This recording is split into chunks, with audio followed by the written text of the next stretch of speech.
Ok, disculpen la demora. Siempre hay algunos pequeños inconvenientes. Ya estamos listos para empezar. Entonces vamos a dar inicio a este seminario. Primeramente agradeciendo que me permitan estar en la moderación a la directiva de ASPECIBE. El evento de hoy es el seminario virtual ASPECIBE Norte, actualización en cirugía de columna, y se va a tratar el tema trauma cervical alto. Tenemos como panelistas al doctor Andrei Fernández Joaquín, él es cirujano de columna de Unicam de Sao Paulo, Brasil, y al doctor Pablo Vela de los Ríos, que es cirujano también de columna, trabaja en la clínica Los Rosales en Pereira, Colombia. Ya conversamos con ellos y les agradecemos por su presencia. Y están como ponentes el doctor Yuri Valdivieso Villena, él es jefe de neurocirugía del Hospital Almanzora Aguinaga en Lambayeque, en Chiclayo. Y también va a estar con nosotros el doctor Eduardo Laos, que creo que todos ya lo conocen, haciendo también una presentación. Sin más, yo quiero ceder la palabra al doctor Yuri para que pueda empezar.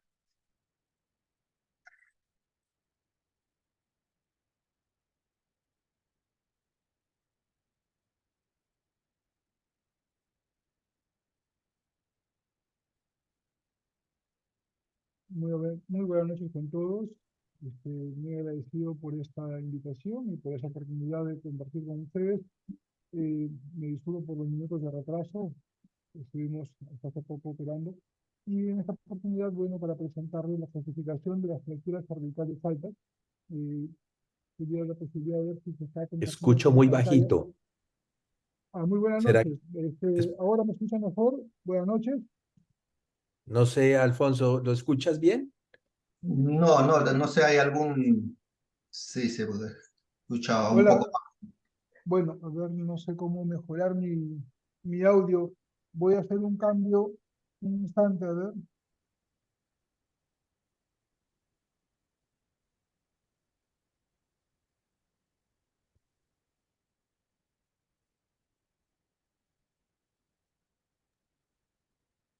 Hola, ¿se me escucha mejor ahora? Mejor, mejor. Mejor, muy agradecido. Bueno, me disculpaba por los minutos de atraso, porque estoy esperando. Y ahora, sin más, bueno, agradecido por la oportunidad de presentarles este tema, ¿no? Vamos a presentar la clasificación de las fracturas cervicales altas. Para ello hemos revisado. Y en la literatura más utilizada, bueno, tenemos actualmente dos elementos que podemos revisar. Uno es la clasificación presente en el AO Surgical Reference, la cual, bueno, básicamente es una clasificación clásica, en la cual tenemos bastantes datos importantes, pero voy a finalizar presentando la clasificación última, que es la que presenta el doctor Alexander Bacaro, en la página también de AO Spain. Empezamos con la presentación de la clasificación que todavía figura en el AO Surgical Reference. La clasificación empieza con el CD0, las fracturas que comprometen el cóndilo del occipital, que son típicamente resultado de accidentes vehiculares, ¿no? Muchas veces estas fracturas, si no son detectadas a tiempo, van a tener consecuencias desfavorables. Por lo general, su diagnóstico va a requerir de tomografía, debido a que el rayos X no es tan fácil de observarlas. Incluso en algunos casos puede requerirse de resonancia magnética. Son fracturas que principalmente se tratan con fusión de occipito cervical. Y típicamente estos pacientes pueden inclusive llegar con trastornos o traumatismos mayores que pueden incluir traumas cerebrocranianos. El 80% de los casos llegan inconscientes, y un poco más frecuente pueden llegar con alteraciones de los nervios craneales o parálisis de nervios craneales. Otras alteraciones que pueden presentar los pacientes son eh, una contractura de la unión cráneo-cervical, disfagia, y entre otros, ¿no? Ahora, la disociación atlánto-occipital, vamos a ver qué es también muy común en accidentes motorizados, es potencialmente fatal. El rango de mortalidad es del 50-60%. Y el diagnóstico también se hace sobre todo con tomografía, aunque ya se puede sospechar desde la radiografía. Las fracturas de Atlas tipo 1, vamos a ver qué es la que compromete al arco anterior del Atlas. Generalmente son fracturas que se producen por hiperflexión y por lo general son fracturas estables. Normalmente pueden mejorar con el uso de un colladín. Las fracturas de Atlas tipo 2 son fracturas por hiperextensión por lo general y son por lo general estables. También pueden manejarse de manera no quirúrgica. Las de tipo 3A son fracturas también llamadas de Weiler. Su clasificación todavía se usa la clasificación de Lippmann, y son fracturas por estallamiento, tanto del arco anterior como el posterior, resultado de una pérdida de todo el anillo del Atlas. Estas fracturas pueden ser unilaterales o bilaterales. Por lo general, los estallidos no desplazados normalmente se pueden tratar con tratamiento conservador, y siempre tiene que hacerse un seguimiento muy cercano. La fractura de tipo 3D de Atlas, de Weiler, es una fractura ya desplazada, en la cual se han desplazado lateralmente los extremos de las masas laterales. Por lo general están desplazadas con un desplazamiento mayor a 6,9 milímetros, que es la regla de Spencer. Se puede ubicar esto en las radiografías con la boca abierta, en la cual se puede ubicar el odontoides, y también se puede ubicar el desplazamiento de estos fragmentos fracturales. Las fracturas tipo 4 pueden deberse al colapso, la deformidad postraumática. También son comunes en pacientes que tienen previamente artritis. Por lo general debe realizarse una fijación para el tipo de fracturas, y requieren el tipo de tratamiento, suele ser la fusión occipito-cervical. Las fracturas de tipo 5, por lo general, que comprometen al proceso transverso, son fracturas que por lo general son estables y se tratan de manera no quirúrgica. La rotación y subluxación de C1, C2 son situaciones especialmente presentadas en adolescentes después de traumas menores, y después puede haber inclusive en estos casos inflamación de la laringe, y puede estar comprometida la vía respiratoria. El ligamento transverso suele estar intacto, no se comprometido.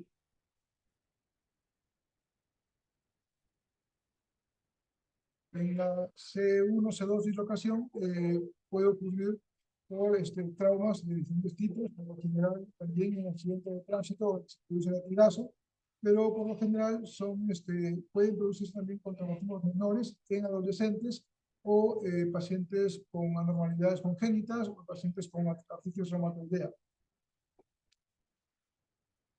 Puede ser diagnosticada con rayos X, incluso lateral. Las fracturas del odontoides, la fractura de Anderson-Alonso tipo 1, en este caso la parte fracturada suele ser la punta del odontoides, una fractura que puede ser oblicua en esta región.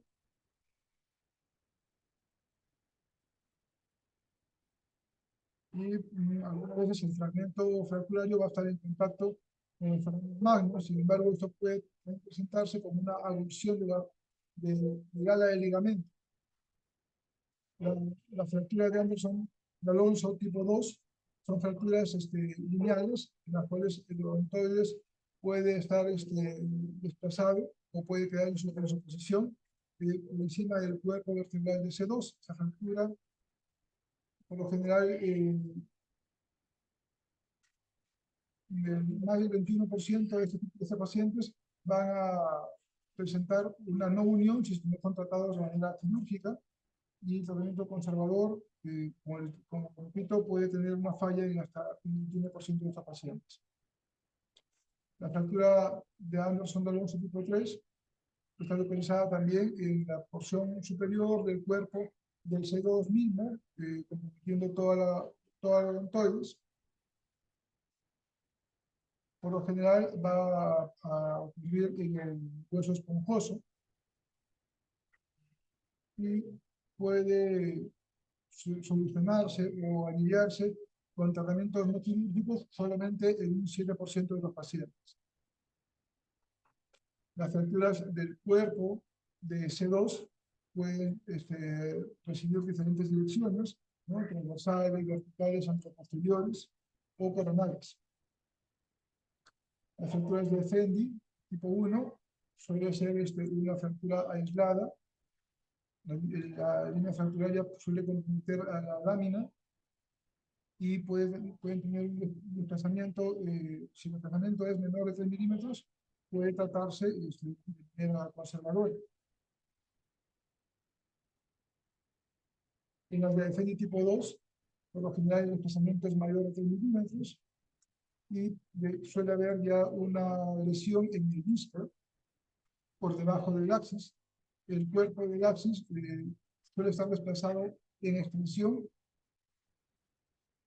En la fractura modificada de Levin tipo 2A muestra un desplazamiento mínimo del cuerpo de la vértebra con una lesión completa del disco, pero sí una angulación que suele ser mayor de 11 grados. En las de Fendi tipo 3, el desplazamiento anterior suele ser mayor, puesto que hay una lesión tanto del arco posterior como una lesión completa del disco, provocando un desplazamiento un mayor desplazamiento del cuerpo de la C2. Acá vamos a pasar a la clasificación más moderna, que es la clasificación que brinda ahora Vaccaro en la página de AO.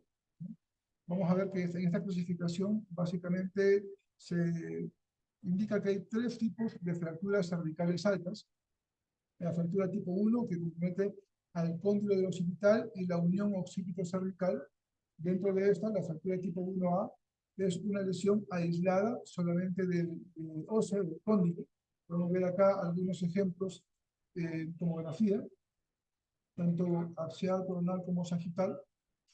En las estructuras tipo 1, el cóndilo occipital y no occipito cervical tipo T, estas van a ser, por lo general, las que tenemos lesión ligamentaria sin desplazamiento cráneo cervical, ¿no? Es útil para ello el índice del radio de Powers, que por lo general se considera normal hasta 1.0. En las tipo C, 1C, se refiere a cualquier lesión que pueda provocar un desplazamiento o una luxación occipito-cervical, es decir, los cóndilos del occipital y los más laterales del atlas. Los tipo 2 son aquellas que comprometen el anillo de la C1 o la unión C1-C2. Dentro de estas, las tipo A van a ser aquellas que se circunscriben a una lesión únicamente ósea. Dentro de estas, bueno, estamos viendo que va a englobar a 2 tipos de la clasificación antigua, ¿no? La del arco anterior y posterior o lateral, o solamente la fractura lateral. Todas ellas van a estar clasificadas dentro de la tipo A, de lesión ósea aislada. De las tipo 2B, es una lesión por lo general de una lesión del ligamento, del ligamento transverso hasta el dedo, ¿no? Y esta va a ocasionar por lo general un desplazamiento, un alejamiento del odontoides respecto al arco anterior del atlas. En las tipo 2, tipo 2C, por lo general tenemos una inestabilidad atlánto-axial con una traslación en alguno de los planos. Podemos ver acá cómo ya se puede observar esta diferencia, esta traslación en una radiografía con la boca abierta, ¿no? La diferencia de distancia de los odontoides con las masas laterales. Y en la tomografía con reconstrucción podemos verlo con más nitidez, esta inestabilidad tanto axial con traslación en el plano. En las fracturas tipo 3 son aquellas que comprometen a C2 o la unión de C2 y C3. Las tipo 3A van a ser aquellas que tienen lesión solamente ósea, sin lesión ligamentaria o de la banda de tensión o de tensión discal. ¿No? Acá están todos los tipo 3A. Vamos a tener la radiografía, lesiones del cuerpo de C2. También acá están consideradas las lesiones de los odontoides. En este tipo, en esta clasificación nueva, esta es una 3 tipo A. En cuanto a la 3 tipo B, es una lesión de la banda de tensión. Una lesión ligamentaria con o sin lesión del hueso, ¿no? En este caso, por ejemplo, una lesión ligamentaria, acá hay una lesión ósea. Y la tipo 13 es cualquier lesión que produzca un desplazamiento translacional de la vértebra en alguna de los planos. Esto está ya incluyendo la clasificación anterior. Acá un resumen de lo que sería la nueva clasificación de las fracturas cervicales superiores. Las tipo 1 son aquellas que comprometen al cóndilo occipital y lesiones complejas del unión occipito-cervical. Las tipo 2 son aquellas que comprometen al anillo de C1 y lesiones complejas del unión C1-C2. Las lesiones tipo 3 son aquellas que comprometen a C2 y lesiones complejas del unión C2-C3. Dentro de ellas vamos a ver lesiones tipo A, tipo B y tipo C. Las tipo A son aquellas que presentan lesión únicamente ósea, sin lesión significativa discal o de la banda de tensión ligamentaria, y por lo general son lesiones estables. Las lesiones tipo B son lesiones ligamentarias y de la banda de tensión, como sin lesión ósea, sin separación completa de la integridad anatómica, y por lo general también pueden ser estables o inestables, dependiendo de la lesión específica. Mientras que las lesiones tipo C son lesiones con translación, pues cualquier lesión que produzca translación significativa en cualquier plano, dirección y separación de la integridad anatómica, por lo general esas son lesiones inestables. Acá tenemos que incluir dentro de la clasificación los modificadores, la parte neurológica, con un N0 que si está neurológicamente intacto, N1 con un déficit neurológico transitorio, un N2 con síntomas radiculares, un N3 si es que tiene una lesión medular incompleta, o cualquier grado de síntomas de cardioquina, un N4 cuando tenemos una sección medular completa, un NX si el paciente no puede ser examinado, como es en los casos de traumatismo cefalocraniano, y un N si permanece el paciente con una compresión medular. En cuanto a los modificadores, tenemos un M1, son lesiones que presentan alto riesgo de no fusionarse con tratamientos no quirúrgicos. Las N2 son aquellas lesiones que tienen potencial significativo de inestabilidad. Las N3 son pacientes que tienen algún factor específico del paciente que afecte el tratamiento, y las M4 son aquellas que tienen lesiones vasculares o alguna anormalidad que afecta su tratamiento. O sea, la producción que le había hecho. Básicamente la clasificación va a presentar una nomenclatura en la cual vamos a primero mencionar la injuria o lesión primaria, ya sea tipo la lesión 1, 2 o 3, el tipo si es que es A, B o C, y los modificadores, ya sea el efecto neurológico o los modificadores del tema, ¿no? Bueno, hasta acá corresponde a la presentación de las clasificaciones, de la clasificación de las fracturas cervicales altas.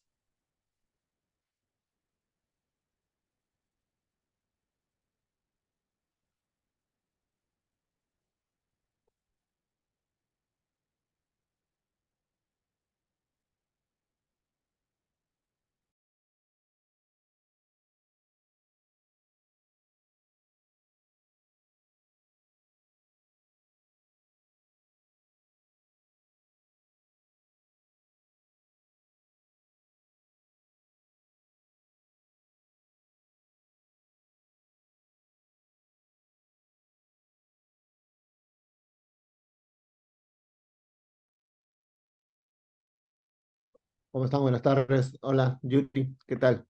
Eduardo, ¿cómo Buenas estás? noches. Buenas noches. Buenas noches, doctor Andrei. Buenas noches, doctor Pablo. ¿Cómo estás? ¿Qué tal? Gracias, Yuri. El doctor Basurco justo está ahí para la moderación. Antes que pasarle la moderación, mil disculpas por el atraso. Pero da gusto poder iniciar estas 4 sesiones, 2 de fractura cervical y 2 de infecciones en este diciembre y enero para seguir con la formación continua en la Asociación Peruana de Cirugía Vertebral. En estos 4 seminarios, más que todo, es un repaso de temas que hemos dejado de lado en el año, tales como las fracturas cervicales y las infecciones, eh, volviéndolo a decir. Simplemente eso, doctor Basurco, para continuar con la moderación. Sí, le pedí al doctor Vela si hubo algún comentario acerca de esta primera exposición. Gracias, Alfonso. Gracias, Eduardo. Sí, pues las lesiones de la unión craneocervical son lesiones poco frecuentes en la práctica de todos nosotros y creo que cada vez que se nos presenta una lesión de estas debemos repasar las clasificaciones, ya sea las clasificaciones clásicas que también son útiles o la reciente clasificación de Ospine, que es un poco compleja, pero que el objetivo de estas clasificaciones no es otro que tratar de orientar el tratamiento y hacer el seguimiento de nuestros pacientes. En esta zona, y yo creo que ahora Eduardo va a hablar de eso, las lesiones más frecuentes definitivamente son las lesiones de la odontoides, tanto en adultos como en personas de edad, y esas son las que más frecuentemente se nos presentan. Después de esas, yo diría que son las lesiones del Atlas, las clásicas fracturas de Jefferson, eh, pero en en la de Jefferson me parece que es muy, muy clave más que cualquier cosa, definir si el ligamento transverso está lesionado o no. Y para eso está la clasificación de Dickman, para ver qué tipo de tratamiento vamos a hacer. No sé si más adelante se va a hablar también del tratamiento de estas lesiones. Las lesiones combinadas también son relativamente frecuentes y la espondilolistesis traumática C2, C3, con todas sus variantes que nos mostraron en las imágenes ahora son fundamentales para definir los tratamientos. Ahora, de la parte occipito cervical son las más raras. Me pareció que la incidencia de mortalidad que mostró ahí Yuri incluso me parece baja. Hay muy pocos sitios en el mundo donde se pueden manejar adecuadamente estas lesiones. En nuestro medio es difícil porque el transporte generalmente no es tan rápido como quisiéramos y estos pacientes usualmente tienen una lesión con bastante mortalidad. Creo que en mi vida he visto 3 de esas lesiones y 2 fallecieron. Yo no quedo con secuelas muy importantes. Y en la parte neurológica, pues es fundamental que la mayoría de estas lesiones no tienen déficit neurológico porque lo que hacen es ampliar el canal medular y pocas de estas lesiones, pero cuando se presenta una lesión neurológica, generalmente es bastante grave. De hecho, muchas de estas lesiones fallecen antes de que las podamos tratar cuando tienen una lesión neurológica. Así es que me parece que las clasificaciones son fundamentales para orientar nuestros tratamientos y tener una serie de ayudas en el tratamiento de los pacientes. Gracias. Gracias, Pablo, a ti. Doctor Andrei, ¿algún comentario acerca de esta primera? Sí, sí, muy buena presentación de Yuri. Los comentarios de Pablo son perfectos. Lo que pasa es que la nueva clasificación de AO, ella considera las clasificaciones antiguas. Ellas, por ejemplo, la de odontoide, hay un modificador para indicar la cirugía del riesgo de pseudoartrosis. Y casi todos los desplazamientos o la tipo C, sea en 2-3, 1-2 o occipito C1, son cirúrgicas. Entonces, ella parece ser nueva, pero considera todo el conocimiento que ha sido generado en el pasado. Es apenas una nueva ropaje con el sistema ABC, porque toda la OSPINE ha tentado a dejar uniforme la clasificación. Entonces, aparece complejo, pero no es. Si uno lee por la primera vez, asusta un poco. Nosotros estamos envolvidos con la OSPINE, con las clasificaciones, por eso estoy diciendo esto. pero Yuri ha mostrado perfectamente cómo se usa la clasificación. Las tipo B son las más complejas porque no sabemos si operamos o no. Entonces, en general, las tipo B son las que vamos a hacer una resonancia, que vamos a seguir a veces el paciente de perto, y que si tienen déficit neurológico, vamos a operar. Pero como ha dicho doctor Pablo, en general las fracturas de la junción no tienen déficit, con excepción de las muy graves, que en general son fatales. Era solamente eso que tengo a comentar sobre la clasificación. Congratular las presentaciones y el comentario. Eduardo, ¿querías comentar algo? No, no, justo lo comentaba el doctor Andrei, era preguntarle más bien a ustedes, ese pase de las clasificaciones antiguas o pasadas a la de AO, ¿qué tal han llevado? Porque todavía a nosotros se nos hace un poco difícil, sobre todo en las odontoides, porque para llevarlo certeramente desde la clasificación de Anderson Alonso o la clasificación ya modificada con Grauer, llevarlo a la de AO nos hace un poco difícil para ver el tratamiento. Mira, la fractura de odontoide es 2A. Las Sí. tipo A en general no se opera, pero hay un modificador que nada más es que, mira, la de odontoide no consolida bien. Entonces vamos a poner un modificador. Entonces ella considera la clasificación de Anderson de Alonso, pero tiene una nueva ropa, una nueva embalaje, pero ella no mantiene el conocimiento que las fracturas de odontoide de Anderson de Alonso no consolidan bien. Yo creo que podemos sí usar las clasificaciones históricas y vamos a usar, como la luxación de Fende tipo 3 es una tipo C cuando tiene subluxación facetaria. Entonces no debemos obscurecer el pasado y el conocimiento por una nueva clasificación, pero entender el motivo de AO estar usando esta nueva ropaje, simplemente para tener lo mismo ABC en un grado creciente de gravedad desde el sacro, toracolumbar, cervical hasta la junción. Yo creo que no invalida el estudio de las clasificaciones de las series de casos antiguos. Estoy de acuerdo con el comentario, Eduardo. Muy bien. Andrei, la odontoides, como dije al principio, es la más frecuente definitivamente, entonces la debemos conocer muy bien. Además que la de odontoides tiene un problema y es la edad en que se presenta la fractura.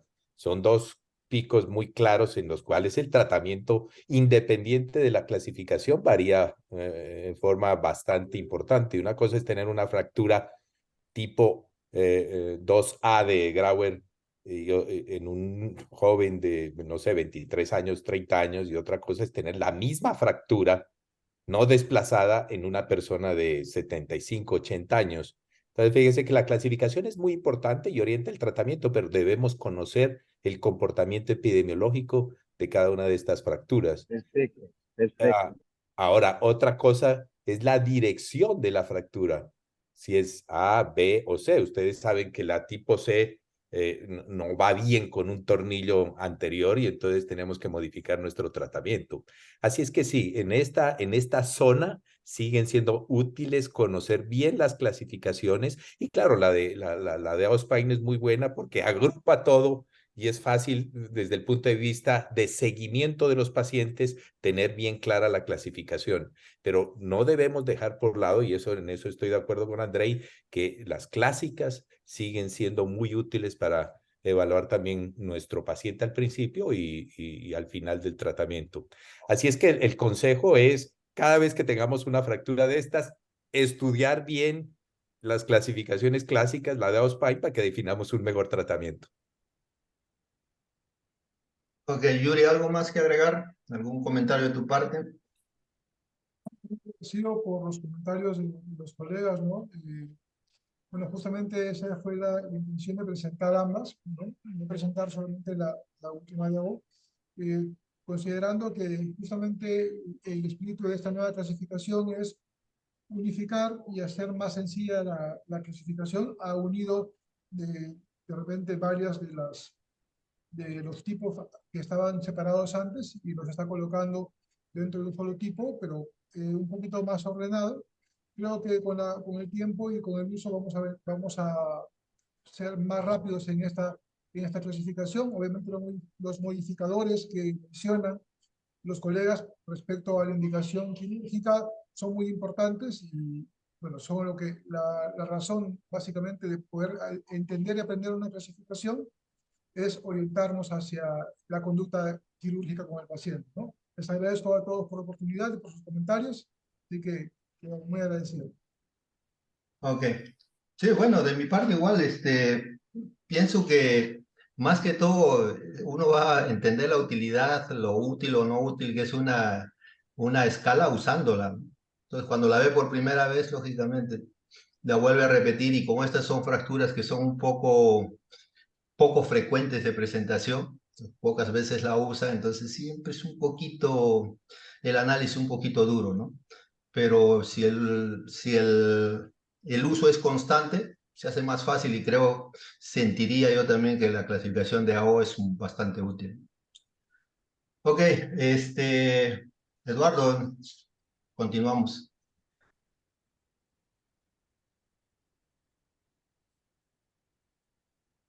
Se ve la presentación, ¿no?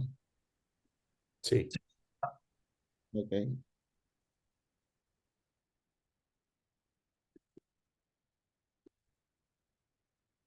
Que lo dejé abierto el otro. Ya, gracias.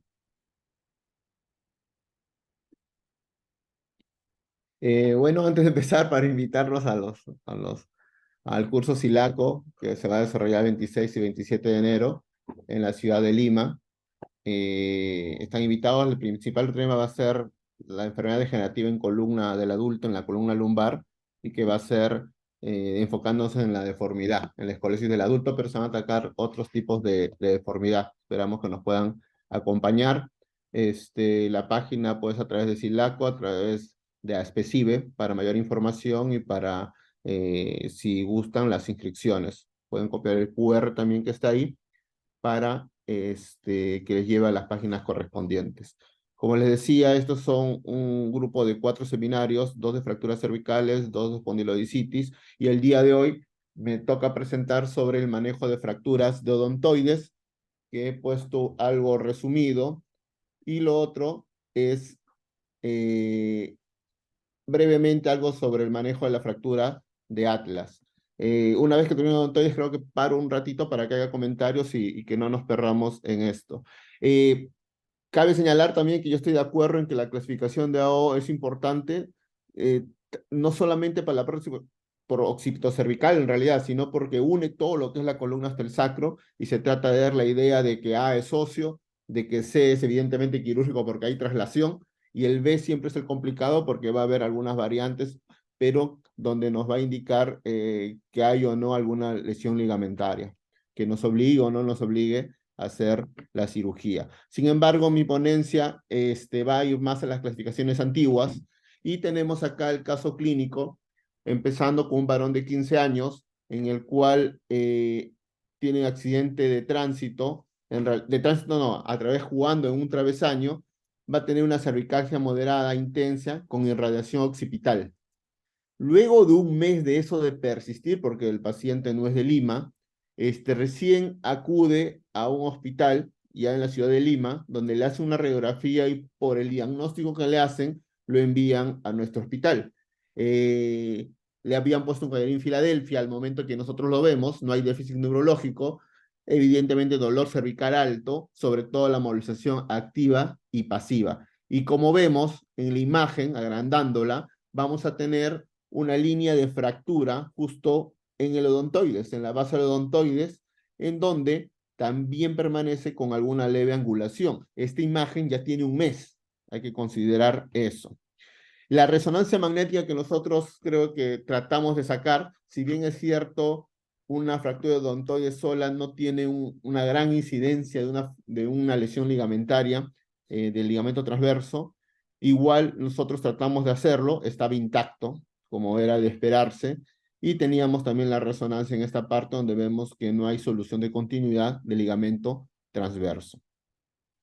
Ante resolución, algunas cosas que probablemente ya había mencionado el doctor Yuri, repasamos que la fractura de odontoides, como dijo el doctor Vela, va a ser una de las más frecuentes fracturas de la parte cervical y hablando específicamente de la parte cervical alta. Y es más, es la más frecuente en pacientes septagenarios, octogenarios.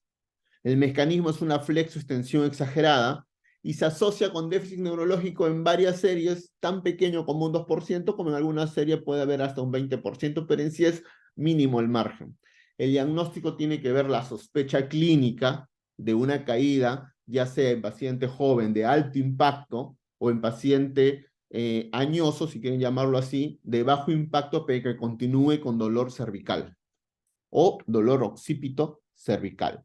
La mortalidad también está asociada, sobre todo en pacientes muy mayores, que pueden ser incluso del 10 al 25% a los 30 días, y sobre todo cuando se utilizaba aún más los mecanismos de tracción y toda la comorbilidad que podría generar, a los 12 meses podría llegar del 20 al 50% en pacientes con comorbilidades. La clasificación de Alonso, que ya lo mencionaron, tenemos el tipo 1, la fractura de odontoides, el tipo 2, el tipo 1 que es de la punta de los odontoides, una abulsión, el tipo 2 que vamos a tener ahí, que va a ser en la base del odontoides, y el tipo 3 que abarca el cuerpo del odontoides, y algunos mencionan que para que sea de tipo 3, cuando hay duda con el tipo 2, debería abarcar la carie articular, pero no está definido. ¿Qué pasa si no le damos tratamiento? Cuando digo tratamiento, o sea, ni siquiera collarín. El tipo 1 incluso hasta puede consolidar así, pero el tipo 2 y el tipo 3, si no hay ningún tratamiento, ni siquiera un collarín, como dijo Clara en el 85, el 0% hace consolidación, o sea, nadie. Pero Grauer, según cómo iba el trazo de fractura y si tenía conminución o si tenía desplazamiento, lo subclasificó el tipo 2, que es el más frecuente. El tipo 2A, como ven en la imagen, el tipo 2A es un trazo transversal y que no se desplaza. Es un tipo 2A. En Grauer, el tipo 2B es la clásica fractura que va desde antero superior a posterior inferior, pero también Grauer puso fragmentos desplazados transversos, podían caer en la clasificación 2B. Mientras que el 2C es el clásico desde antero inferior a posterior inferior o fracturas conminutas en esa parte. Entonces, según eso, Grauer puso ahí algunas consideraciones para el manejo quirúrgico conservador. El tipo 1 podía ir con collarín externo rígido, tipo Filadelfia, de 6 a 8 semanas, y el tipo 3 podría hacer inmovilización externa, según la literatura, desde collarín rígido hasta halo chaleco, pero algunas series mencionan que el collarín rígido tipo Filadelfia podría ser suficiente, y según el grado de riesgo de consolidación, o sea, el riesgo de tener pseudoartrosis, podíamos intentar la cirugía como elección primaria. Mientras que en el tipo de Grauer, tipo 2A, podía ser la inmovilización externa, también considerando las condiciones del paciente. El tipo 2B podría ir y sería candidato un paciente joven a una fijación con tornillo anterior odontoideo, y el tipo 2C normalmente esas fracturas con un trazo de anterior inferior a posterior superior o con conminuta, muchos fragmentos, normalmente podrían ir a una fusión posterior atlanto-axoidea. Entonces, juntando algunas literaturas como del Gronsger 2018, que es del grupo del DGOU, y Schrabier también en 2018, se vieron factores para el riesgo al fracaso del tratamiento conservador. Dijeron que los pacientes más de 50 años y sobre todo más de 65 años tienen un riesgo mayor de fracaso o menos consolidación al tratamiento conservador, ya sea collarín, en sus diferentes modalidades. El tipo 2C de Grauer también es un factor de riesgo. Una fractura con haya brecha de fragmentos también, una fractura inestable que nos indicaría lesión ligamentaria también, un ángulo del fragmento de 11 grados o más, una fractura no alineada luego del tratamiento conservador que no se logra alinear, un desplazamiento de la fractura más del 50% del área o 4 o 6 milímetros del fragmento del odontoide fracturado, o también si no se le ha instaurado un tratamiento, un collarín en las primeras semanas, o sea, ha mantenido el movimiento sin inmovilizarlo exteriormente por más de una semana, también sería un factor de riesgo para fracaso del tratamiento no quirúrgico. ¿Y cuáles serían las indicaciones quirúrgicas para el tipo 2 de Anderson Alonso?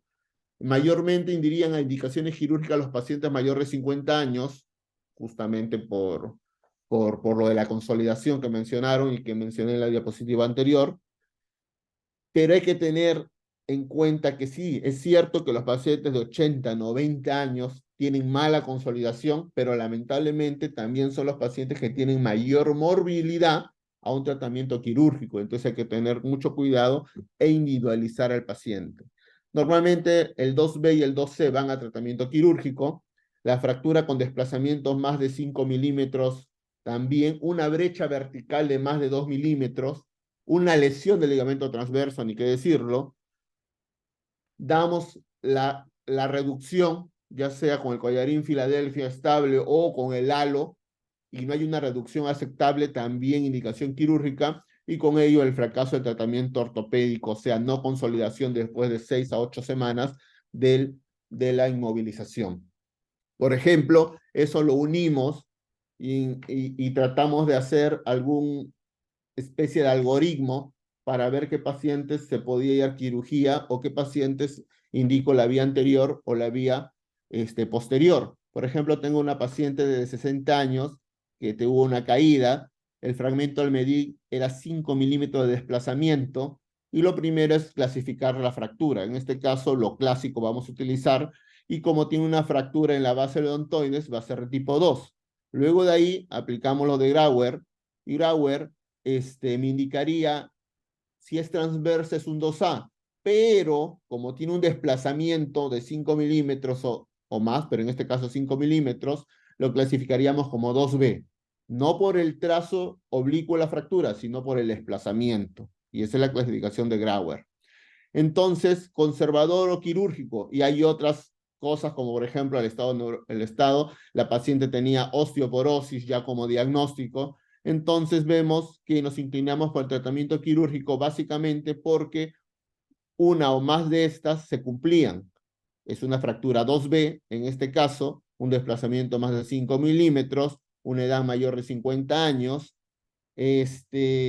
Entonces, su estado general lo permitía, que es importante el estado general del paciente, y entonces decidimos por tratamiento quirúrgico. Ahora, anterior o posterior, también tenemos que hacer una disgregación. Decidimos en este caso por tratamiento posterior porque eran más de 60 años con mala calidad ósea por osteoporosis, y si bien es cierto en la literatura hay estudios que pueden ponerlo el tornillo vía anterior, considero que no sería lo más recomendable. También es cierto que hay estudios menos donde a través del tornillo odontoideo pueden poner también cemento óseo, pero no tenemos experiencia sobre eso. Entonces, con estas dos cosas, vimos que mejor íbamos al tratamiento posterior, y ahí tenemos, por ejemplo, un estudio en que la tasa de fusión en general no hay diferencias significativas, pero sí los hay en los pacientes mayores de 60 años para la vía posterior, mayor fusión que para la vía anterior. Por lo tanto, fuimos al tratamiento vía posterior, lo hicimos lo clásico de Hans Goel, en el cual hacemos pedicular en C2 y masas laterales en C1 con injerto óseo. En este caso. Bueno, la paciente evidentemente no tenía déficit neurológico, el dolor cervical disminuyó bastante y tuvo un control satisfactorio al tiempo. Evidentemente siempre tenía un poco de dolor cervical, pero no como antes, como desde la fractura. Solo para mencionar, la fijación de cervical anterior, las indicaciones normalmente para la fijación cervical anterior, o sea, el tornillo odontoideo, es una fractura de tipo 2 y que tenga la integridad del ligamento transverso. Es difícil encontrar solo en odontoides lesión de ligamento transverso, pero tenemos que confirmarlo, creo yo.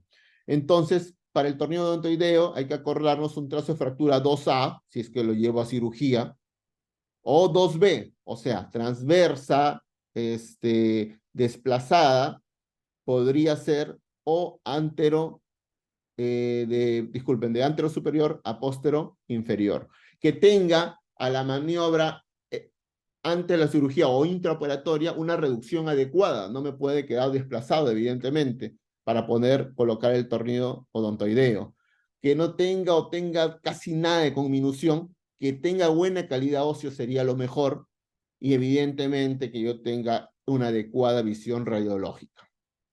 Las contraindicaciones, según estos dos autores, es osteoporosis. Vuelvo a repetir que para el tornillo odontoideo hay series por ahí, pocas, pero hay en el cual lo ponen hasta con cemento, pero no utilizamos eso. El tipo 2C de Grauer, o sea, con minución, con una fractura desde antero inferior a póstero superior.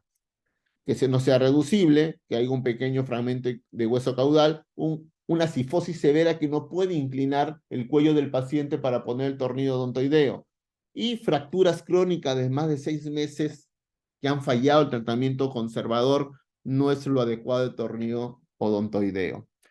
Entonces menciono eso porque en el caso inicial había mencionado del paciente de 15 años que una semana antes había pasado un mes prácticamente en el cual se choca con el travesaño, dolor moderado que persistía, y teníamos que el tipo de fractura en este caso era un tipo de fractura tipo 2 de Anderson Alonso, y en la clasificación iba a ser un 2B por el desplazamiento. Decidimos que ante eso iba a ser tratamiento quirúrgico básicamente por el desplazamiento, el tipo de fractura y la angulación, que acuérdense que la angulación de ese fragmento era aproximadamente de 11 grados. No había lesión de ligamento transverso, entonces igual consideramos que había un retraso del tratamiento, no había tenido un collarín desde el inicio, entonces también optamos por el tratamiento quirúrgico. Anterior o posterior, en este caso, optamos por la vía anterior porque no cumplía ninguna de estas condiciones que habíamos mencionado. Por lo tanto, intraoperatorio se corrigió el desplazamiento y por lo tanto nos dio, digamos así, intraoperatorio la venia para seguir con el tornillo odontoideo, ¿no? Entonces, evidentemente al paciente lo ubicamos en decúbito supino. Para visualizar mejor la parte odontoide se le puso un corcho en la parte entre las mandíbulas, en la boca, y para visualizar lo mejor posible la parte odontoidea se tiene que hacer una incisión evidentemente como si fuera para C5 aproximadamente, para hacer en oblicuo. Nosotros utilizamos un Kirchner nada más para guiarnos y de ahí empezar con el tornillo y tratar de que ese tornillo quede un poco en la cortical del fragmento odontoides para que haya la reducción lo mejor posible de ese fragmento contra la odontoides. Va a haber algunas series que ponen entre 1 o 2 tornillos, quizás tendremos que comentarlo después con los panelistas, pero no hay gran diferencia. Sin embargo, si utilizan de 2 tornillos, tienen que utilizarlo de 3.5 para que haya espacio, y si vamos a utilizar un tornillo 4.5, según lo que nos dé la empresa que nos asista. Entonces al último quedó el tornillo trasodontoideo, se pudo corregir casi el desplazamiento completamente, la angulación, y el paciente evidentemente mejoró en cuanto al dolor cervical, luego tuvo unas imágenes de consolidación, la disfagia que puede ser leve, y este caso no sé por qué, quizás por la disección que se hizo, tuvo una tosis palpebral derecha que se resolvió también en 20 días por la disección que pudo hacer un poco lateral y ir al ganglio o compresión del ganglio estrellado. Entonces, mensajes para llevar de este tema de odontoides, que quise hacer este resumen. Se recomienda estabilización quirúrgica en tipo 2 y evaluar el tipo 3 que tenga traslación de fragmento de odontoides, independientemente de la edad, y para todo tipo 2 en pacientes con más de 50 años, con las condiciones que había mencionado. En paciente joven con trazo favorable, si opto por la cirugía, necesitamos un paciente activo, evidentemente un paciente joven, no lo podemos dejar con collarín o halo tanto tiempo. Entonces, si hay una reacción adecuada, puede ser ideal hacer vía anterior y con eso no anulamos el movimiento C1, C2 y solamente agilizamos la consolidación de ese fragmento. Vía anterior. Muy bien, esa es la parte del manejo de odontoides, el resumen. No sé si se tenga, doctor Basurco, algunos comentarios antes de pasar a algo breve de la fractura del atlas.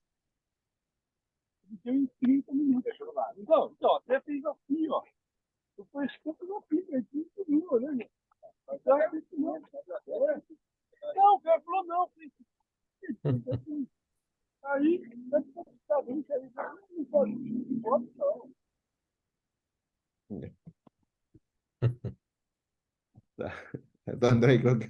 sí. Hola, Eduardo. Solamente un comentario. Hoy día Sí. yo soy muy agresivo en el manejo de fracturas de odontoide tipo 2.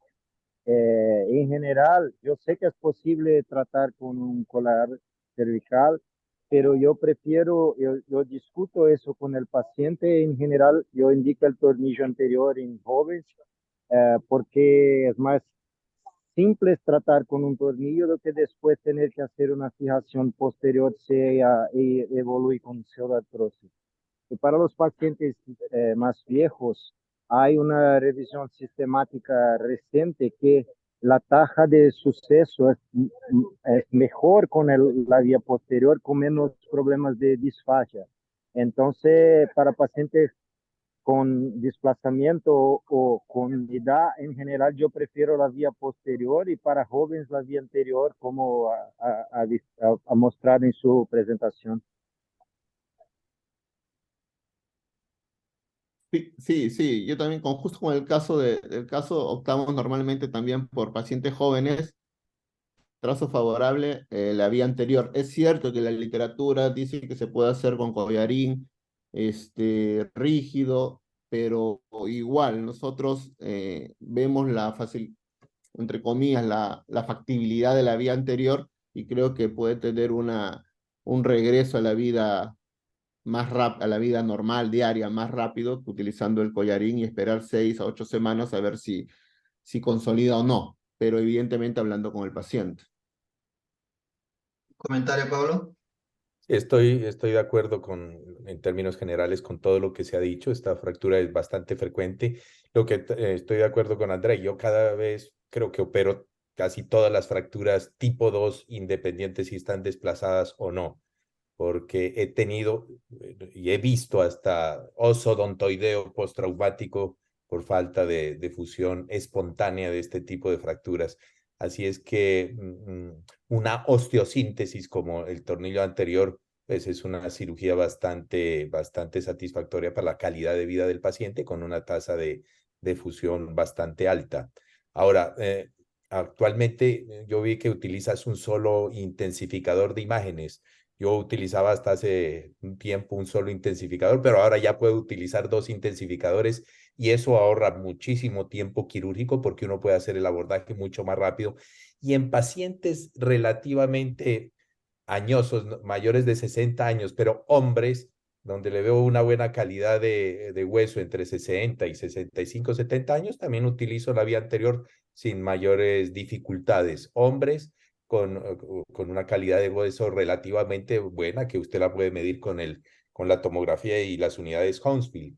Y entonces algunos pacientes mayores de 60 años también he utilizado la vía anterior con éxito. Algunos recomiendan aún utilizar 2 tornillos en pacientes mayores de 60 años. Incluso hay algunos que tienen experiencia en mayores de 70 años con 2 tornillos. Sin embargo, a veces, como dijiste, la odontoides en estos pacientes es de mala calidad y muy pequeña y es difícil introducir 2 tornillos. Ahora, lo bueno, vuelvo y repito, de la vía anterior es que es una osteosíntesis y no se sacrifica para nada, ningún movimiento del cuello ni de la cabeza de este paciente. La vía posterior tiene esa gran dificultad. El HARMS o cualquier técnica desafortunadamente limitan mucho la rotación de los pacientes, porque la mayor parte de la rotación de la columna está en esa zona y de la flexión también es importante. Así es que la calidad de vida de esos pacientes disminuye por lo menos en los primeros meses en forma importante. Después se van acostumbrando, pero pues esa es una gran desventaja de la vía posterior, ¿no es cierto? Y si utilizamos la vía posterior en una persona de edad, pues eso le afecta inicialmente la calidad de vida. Para tener en cuenta en estos pacientes, evaluar perfectamente el trayecto de la arteria vertebral, creo que es otro de los modificadores de la clasificación de Auspein, porque es fundamental. Yo no hago transarticular, yo prefiero hacer la técnica que hiciste, que es la técnica de Goel-Harms, y prefiero hacer esa técnica, pero evaluando muy bien la arteria vertebral. Ocasionalmente he visto un trayecto anómalo de la vertebral, y entonces en ese caso lo que yo hago es una técnica translámina, que es la técnica de Groit, que es igual de efectiva y un poquito más rápida, digamos. Pero si no hay contraindicación, sí prefiero la técnica que utilizaste. Es una fractura bastante retadora para todas las personas. A veces se considera que el abordaje anterior es muy difícil, pero con un poco de experiencia, y si ustedes estudian bien la anatomía, y el abordaje es una cirugía que se vuelve bastante rápida, y con 2 intensificadores se vuelve un poquito más rápida, aunque estoy de acuerdo que se puede hacer con un solo intensificador. No más, Alfonso. Ok, Ya, gracias, ya, Pablo. no, que quisiéramos dos, pero Sí, sí. no podemos. No, y estoy de acuerdo, o sea, entre la vía anterior, hasta lo veo más, entre comillas, técnicamente más factible que la vía posterior, evidentemente. Pero hay pacientes que necesitan la vía posterior. Justo a eso, hablando, no sé si puedo hacer una pregunta. Liga para hacer la técnica de masa pedicular, de la masa lateral y después a pedicular, en las masas laterales, liga la raíz C2. Pero en trauma casi no, en trauma no, sí, en otras patologías como artritis reumatoidea o patologías congénitas sí la corto, se reseca y eso no trae ningún problema. Pero en trauma usualmente no hay necesidad, porque pues uno diseca bien las masas laterales y la transpedicular, entonces no hay necesidad, porque recuerde que la diferencia entre la técnica de Goel y la de Harms es la introducción de una cajita o de un injerto en la articulación C1, C2. Y para hacer esa técnica, que generalmente se utiliza más en artritis reumatoidea o en impresión basilar congénita, sí me parece que es muchísimo más fácil cortar o ligar la raíz de C2. Ok. Ok. Sí, un comentario también pequeñísimo, si me permiten. Sí, es cierto que cada vez se está tendiendo más a ser, como dice el doctor André, más agresivos, ¿no? Y ya no es primero, si es que tiene tratamiento médico, mejor llevemos el tratamiento médico, sino si es que puede operarse, que se opere mejor, ¿no? Porque la evolución es más rápida, todo porque estas técnicas con el uso se hacen más factibles, se les siente más fáciles de hacer, ¿no? Claro, cuando no lo hacíamos, siempre lo veíamos todo un mundo mejor, si tenemos tratamiento médico mejor, pero ahora vemos que la evolución es más rápida, el paciente se es reincorporado mucho mejor y más rápido. Muy bien, podemos... Espérate, un comentario, no sé qué esté pasando en sus países, pero antes el tornillo transodontoideo por vía anterior solo lo tenía Johnson y Johnson aquí, qué pena nombrar una empresa, pero actualmente lo retiró Johnson y Johnson, y actualmente solo hay un distribuidor, un proveedor, que es Medtronic. No sé si les pase lo mismo allá. Tenemos dificultad para conseguir el tornillo. Cada vez que tenemos uno de estos pacientes tenemos que buscar. Si la última vez sí solo está y ahora estamos con problemas porque Medtronic está en un serio problema acá. Su Ujú. distribuidor ha salido. Entonces no sé si es que aparece un paciente, dónde lo vamos a encontrar. Ahorita creo que va a ser difícil encontrar un tornillo trasodontoideo. Andrea, ¿y Sí, en Brasil tienes dificultad? dijo Medtronic. ¿O cómo? Sobre cortar la raíz que están No, no, no, preguntando. no. No, el proveedor clásico del tornillo transodontoideo era Johnson y Johnson, DPS.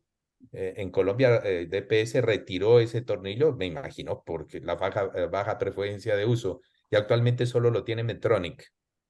Nosotros solo tenemos el de Johnson Johnson en Brasil y tenemos algunos nacionales, pero no son buenos. En general, yo solamente uso de Johnson Johnson, pero es un Okay. problema porque hay pocas cajas y muchas veces no tenemos disponibles los tornillos. Entonces, hay muchos colegas que a veces hacen por tornillo posterior porque no tiene el tornillo anterior disponible.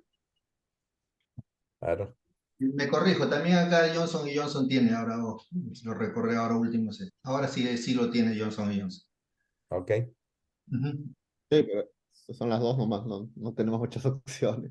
Una consulta.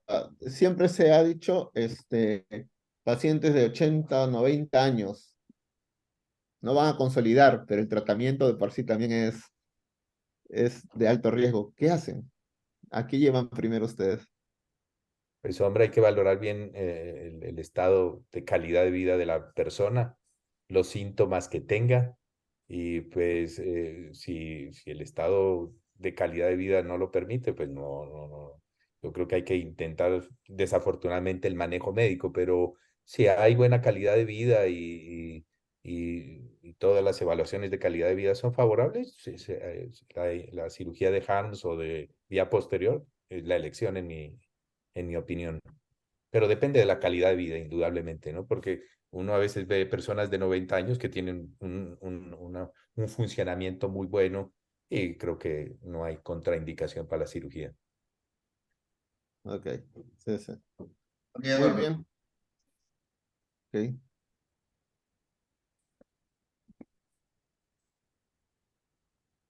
También como las charlas son como repasos. También es un repaso el manejo de fractura de Atlas. Eh, A ver, muy bien, no hay conflicto de intereses. Rápidamente lo mencionaron, también es lo segundo más frecuente en cuanto a lo que es fracturas cervicales alta, incluyendo C0, C1, C2. La mitad de las lesiones craneocervicales van a ser por fracturas de C1. Pero lo más resaltante creo que es mencionar que siempre que veamos fracturas C1, quizás hasta la tercera parte, un poco más, se pueden relacionar o ser a la vez asociadas a fracturas de C2, de odontoides principalmente. Entonces, siempre cualquier fractura ósea del atlas amerita también hacer un examen exhaustivo de las estructuras ligamentarias que va a llegar a la articulación C0, C1 y C1, C2. Revisar bien las articulaciones, revisar bien que no haya desplazamientos, etc. Al igual que todas, a menos que sea algo tan grave que esté comprometida la vía, la mayoría no va a tener lesiones neurológicas, van a ser bien raras. Pero en esta, como en cualquier fractura cervical alta, siempre hay que ver la arteria vertebral, que lo mencionaron nosotros en todos nuestros pacientes prequirúrgicos que involucren hacer alguna maniobra en occipito cervical C1, C2, siempre pedimos el angioten para ver el recorrido. Pero en las fracturas de C1, sobre todo con algún trazo a masa que vaya a la apófisis transversa, también le pedimos para ver si hay alguna lesión en la arteria vertebral, ¿no? Que puede producir algún mayor daño. La clínica es dolor, principalmente, disminución del movimiento, y cuando hay esas fracturas de masas laterales, probablemente unilateral, en el cual ocasiona un desplazamiento mayor el movimiento, hay un signo que yo no le he visto en el paciente, pero que siempre está en toda la literatura, que es el signo del gallo petirrojo, del petirrojo, en el cual por el desplazamiento de la masa hay una tortícula dolorosa y queda en esa posición. Y hay algo más extraño que yo no he visto, que es el síndrome de Kohler-Sicard, en el cual en una lesión postraumática puede haber lesión de los 4 pares craneales inferiores del 9 al 12. Pero lo más importante es el diagnóstico, hay que tener la sospecha, igual que en el odontoides, y creo que el examen más indicado en una urgencia va a ser la tomografía, que tiene una sensibilidad más alta que la radiografía para captar estas lesiones. La regla de Spencer, si es cierto, siempre está validado. Actualmente hay estudios que le dan algo de mucho menos especificidad y también no tan alta sensibilidad. que decía que el desplazamiento de la masa lateral, ya sea una o sumada a los dos, que den más de 6,9 milímetros, me va a tener una correlación con probablemente una ruptura del ligamento transverso atlantal. Y eso evidentemente me está dando ideas de una inestabilidad. La ampliación, otro signo de inestabilidad también es la ampliación del intervalo atlantodental anterior, más de 3 milímetros, y eso a la vez tendríamos que verlo, si se permite, y supervisado en radiografías funcionales. Flexión, extensión, si aumenta, hay que pensar en inestabilidad.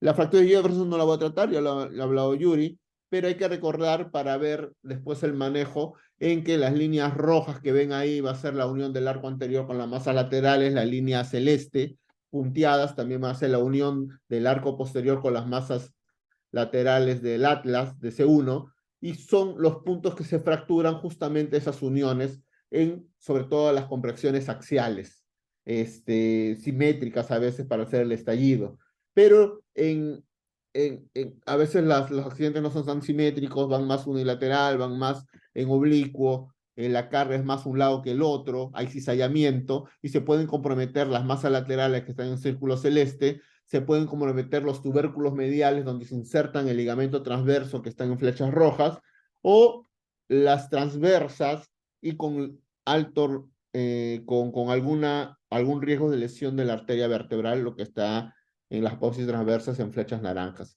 Más o menos recordando eso, repasando esto, quizás una de las clasificaciones por ahora más utilizadas es el Gebeler, en donde clasifica la fractura del atlas de tipo del 1 al 5, que es algo parecido al Jefferson, en el cual menciona que solo arco anterior es tipo 1, solo arco posterior tipo 2, una fractura combinada de arco anterior y posterior, que es el estallido de Jefferson, la fractura de Jefferson es el tipo 3, la fractura de masa lateral tipo 4 y la fractura de transversas tipo 5.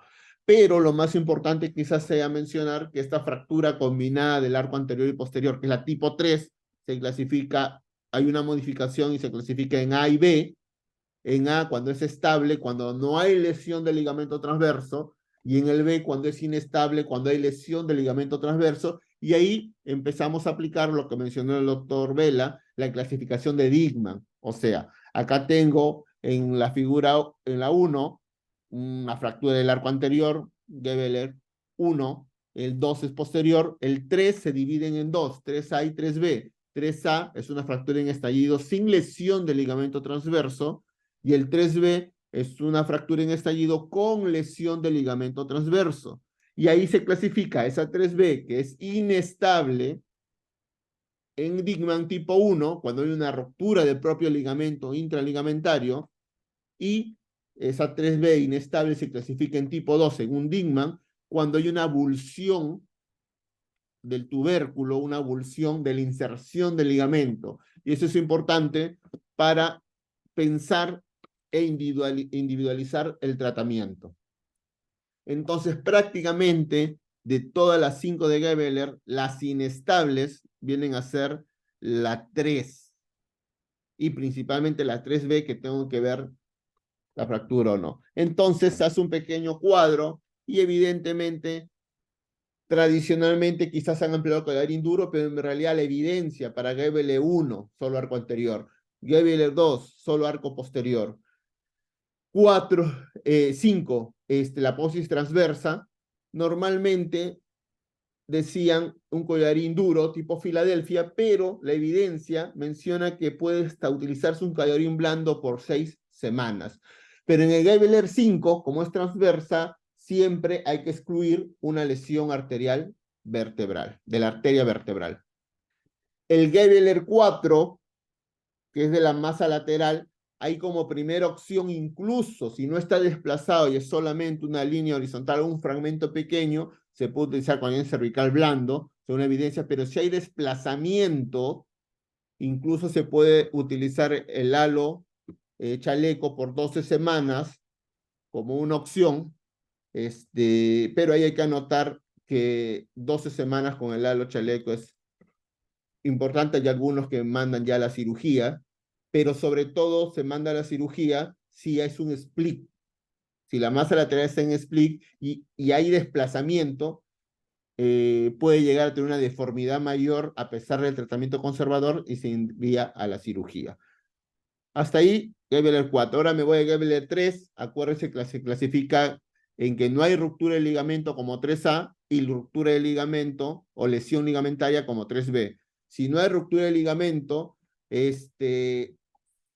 hay la primera opción, collarín Filadelfia a 8 semanas, o una segunda opción que es la cirugía primaria, que, valgan verdades, es lo que nosotros utilizamos en el servicio. No, raramente mandamos una 3A a cirugía, a tratamiento conservador, pero dentro del tratamiento quirúrgico se puede utilizar no solamente una fusión o una fijación atlantoaxial C1, C2 temporal, que debería ser lo indicado hasta que fusione, sino que se puede hacer solamente una osteosíntesis con 2 tornillos a masas laterales del atlas, una osteosíntesis directa solamente de C1.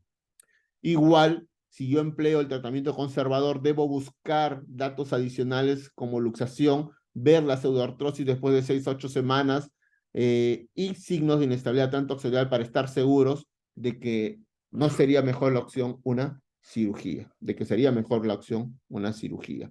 Mientras cuando hay ruptura ligamentaria, el 3B con el Dickmann 1, o sea, acuérdense acá, el tipo 1 es la ruptura ligamentaria, eso no hay mucha vuelta que darle, hay una fusión atlantoaxial, C1, C2, ya sea con las técnicas que han mencionado, principalmente la de Margel, que es la interarticular de C2 a C1, posterior, o la técnica de tornillos a masas laterales en C1 con pedicular a C2. Pero si no es una ruptura ligamentosa, es un Dickmann 2, o sea, la última gráfica inferior que tenemos tipo 2, si es una avulsión, también podemos escoger, algunos van como osteosíntesis solo del atlas, ¿correcto? Algunos como primera opción escogen la función atlantoaxial, en jóvenes incluso puede ser temporal, y en mayores podemos escoger definitiva. Y otra segunda opción, de acuerdo a las características del paciente y del cirujano, que no es la que nosotros utilizamos, pero está descrito un halo BES por 12 semanas. Hay que acordarnos que no se recomienda una osteosíntesis aislada solo del atlas en pacientes de edad avanzada, ni en Dickmann 2B, o sea que tenga un gran desplazamiento. El 2B es una avulsión ósea asociada con fracturas masivas laterales, de masas laterales. Entonces, lo más importante acá es el Gabler 3 para pensar en una cirugía. Donde no hay duda es en el 3B Dickmann 1, o sea, fractura en estallido con ruptura ligamentosa. En las otras hay que valorar bien, nosotros tendemos al Gabler siempre a la cirugía. Acá hay un caso de mi servicio en donde tenemos una fractura donde no hay distracción de masas laterales, no le he puesto que en la refa funcional no había desplazamiento o aumento de la distancia atlantoxoidea y fue clasificada como un Gabler 3A. Correcto, un Gabler 3A. Por lo tanto, se llegó a decidir en este paciente de 36 años la osteosíntesis solamente del atlas, un tornillo a cada masa lateral y una barra transversa en este caso. ¿Cómo representa esta figura? Por la forma de las tomografías no tengo una como esta, pero ahí nos damos cuenta que tenemos un tornillo en el lado izquierdo, derecho, después en el lado izquierdo, solamente las masas laterales del atlas, y vemos cómo está la barra conectando esos dos tornillos, haciendo solamente osteosíntesis del atlas, como está en este diagrama. Evidentemente se hizo una 3A, esto corresponde a un 3B, esa gráfica. Pero en otro caso, un paciente varón de 53 años, caída libre de árbol, cervicalgia intensa, limitación funcional, vemos en la tomografía, en la imagen de la izquierda, hay fractura del arco anterior y posterior, y en la resonancia que se hizo, sí vemos en la parte de las dos fibras inferiores axiales, hiperintensidad es una solución de continuidad del ligamento transverso. Revisando en la tomografía no nos parecía avulsión, nos parecía ruptura ligamentaria, por lo tanto lo clasificamos como una fractura inestable Gabler 3B, Dickmann 1. Y evidentemente también por ahí se hizo, no está acá la angioten, porque había una arteria vertebral, como lo ven en la radiografía, ¿correcto? Que arcuata, se meta lo que es la lámina de C1. Y por eso sumó a que mejor hagamos la técnica Madeher, o sea, lo alineamos la columna en el intraoperatorio, que se mantenga alineada y se hace una vía transarticular, la técnica de Madeher, y eso es lo que se hizo con 2 tornillos, uno a cada lado. En este caso, porque tiene, me parece, igual consolidación y sobre todo por esa anatomía anormal de la arteria vertebral para no tocarse uno. Entonces, para terminar, hay un estudio, como pocos, son retrospectivos, con pocos casos de manejo quirúrgico versus conservador en fracturas inestables, porque como vieron en el cuadro, algunos todavía intentan en un Dickman 2 hacer manejo conservador. Entonces, pusieron esta lesión quirúrgica 32 a la chaleco, pero vieron que la tasa de curación con esta lesión quirúrgica es mayor y el tiempo de curación es menor que con el halo chaleco. Y evidentemente estos pacientes se reintegran más rápido y los que van con halo chaleco, o sea, tratamiento conservador, mostraron peores resultados en el dolor y discapacidad del cuello. Por lo tanto, el 3, aunque sea Dickman 2, que es una avulsión, nosotros también proponemos cirugía. Mensaje para llevar: la mayoría de fracturas aisladas de C1 es un manejo conservador. Las fracturas en estallido, principalmente es tratamiento quirúrgico, pero hay que valorar la inestabilidad atlantoaxial, ya sea por la regla de Spencer o mejor, una resonancia magnética para el ligamento transverso. Hay que valorar las condiciones específicas del paciente para decidir por ese tratamiento quirúrgico, que puede ir desde una osteosíntesis solo del atlas o la fusión C1-C2, ya sea a masas laterales, ya sea pedículos en C2, o también hacer la técnica de Maher, que es interarticular de C2 a C1. Eso es todo. No sé si tienen alguna Eduardo, consideración. didáctico y tan claro. Vamos a los comentarios. Doctora Andrei, ¿quiere comentar? Parabéns, congratulaciones, felicitaciones Eduardo por tu presentación. Yo creo que la conclusión es esta, es conservador en la mayoría de los casos. En especial, las fracturas de ligamento transverso son cirúrgicas cuando tenemos instabilidad C1, C2, pero hay una situación especial en fracturas de C1 que es la fractura de la masa lateral de C1.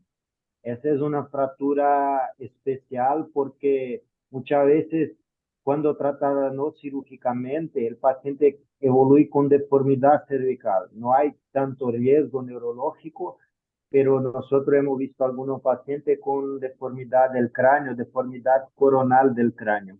Entonces, somos un poco agresivos cuando tiene desplazamiento de la masa lateral de C1.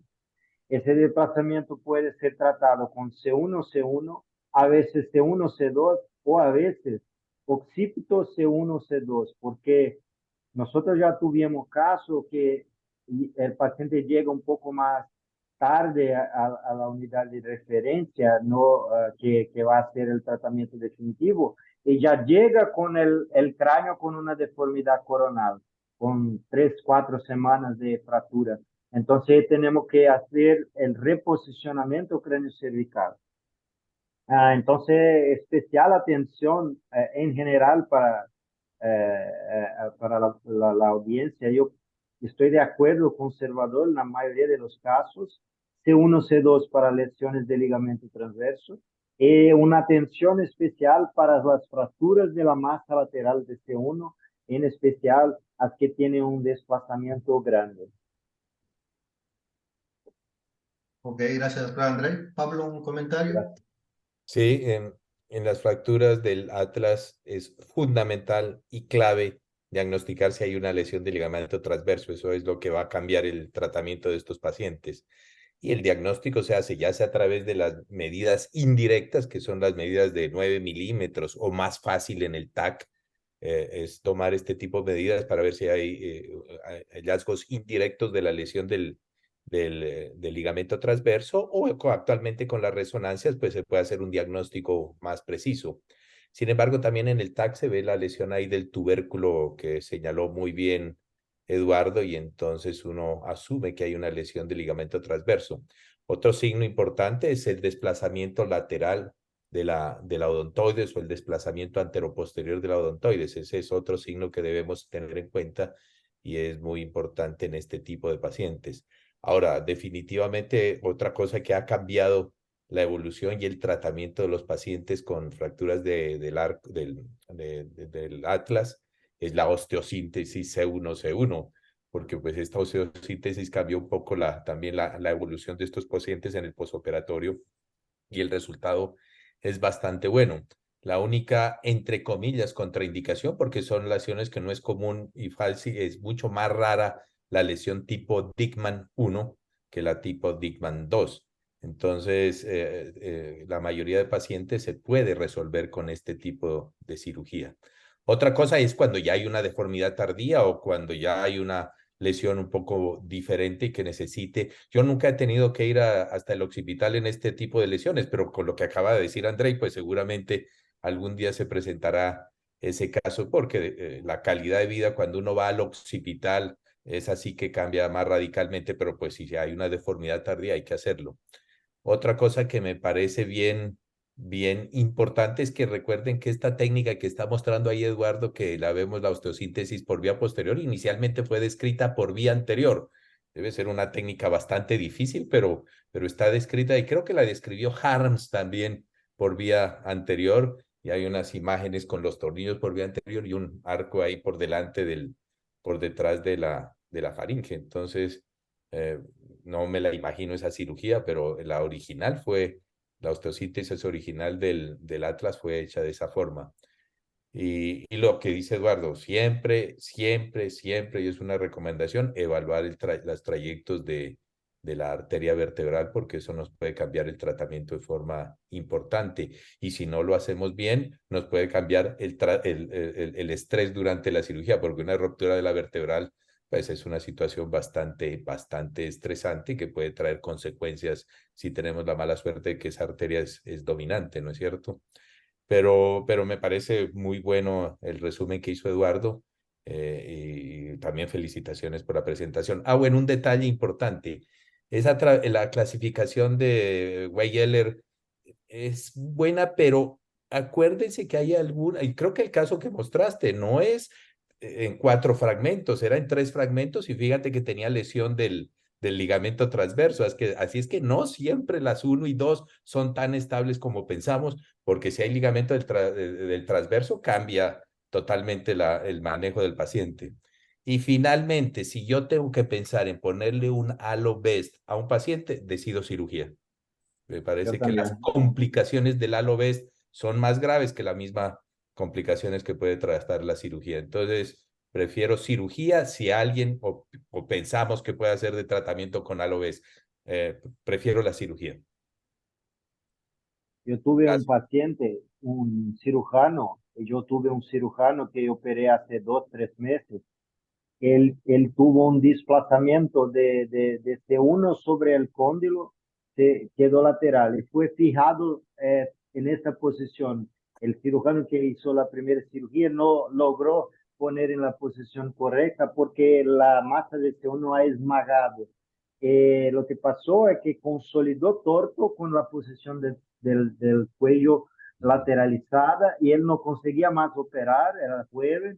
Nosotros quebramos la unión, hicimos el reposicionamiento con una crista ilíaca y colgamos la cabeza para atrás. Entonces, las fracturas que evoluyen con deformidad van a requerir una cirugía a veces mucho peor do que la primera cirugía. Entonces, a veces cuando estoy en duda, yo sigo despierto, pero si tengo mucha duda, opero. Sí. Tengo mucho miedo de la deformidad, porque la deformidad Claro. siempre tiene una cirugía de más riesgo. Claro que no va a operar las fracturas que pueden ser tratadas con un colarín, pero cuando tiene duda, porque ni siempre la clasificación es clara, ¿no? A veces tiene duda, prefiero operar do que pagar para ver si de forma se llega con una deformidad coronal de la cabeza. Muy bien, lamentablemente el tiempo se nos acabó. Siempre es agradable escuchar a nuestros panelistas, muy agradecido, comentarios impresionantes de su experiencia y cómo lo pueden reducir en pequeñas palabras, es importante. No sé si Yuri quieres dar algunas palabras finales. Muy agradecido por la oportunidad de presentarnos y de escuchar estas exposiciones. Muchas gracias, Eduardo, doctor Surco, doctor Vela, doctor Andrei. En realidad quedo muy contento de esta presentación y esperamos vernos nuevamente pronto. Muchas gracias. Igualmente, Pablo, algunas palabras.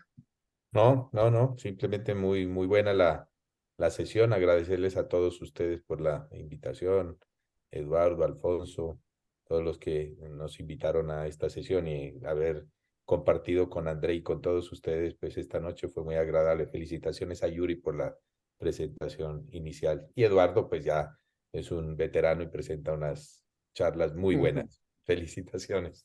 Doctor Un Andrei. placer. Yo agradezco la invitación y agradezco por siempre estar aprendiendo con todos. Muchas gracias. Ok, yo igualmente muy agradecido a Spesibe, a Eduardo, a José Luis Urquizo, que está en la organización de estos programas, por permitirme estar acá. Y nada más, los dejo con el presidente de la Diaspesibe, el doctor Laos. Adelante, Eduardo. Igual, muchísimas gracias, doctor Basurco, doctor Vela, doctor Andrei, doctor Yuri, siempre apoyándonos. Creo que son repetidas veces todos, los cuatro que están ahí. Muy agradecido con las sesiones virtuales, alguna vez presencial. Creo que vamos a seguir adelante porque lo que nosotros queremos es repasar esto y llevarlo a nuestra práctica, que es lo más importante. Muchísimas gracias y sobre todo en esta ocasión también a José Luis Urquizo, que es el que organiza todo esto como comité académico. Muchísimas gracias, nos veremos en otra oportunidad. Que tengan Buenas buenas noches. noches. Nos vemos. Abrazos desde Gracias. Brasil. Adiós, adiós.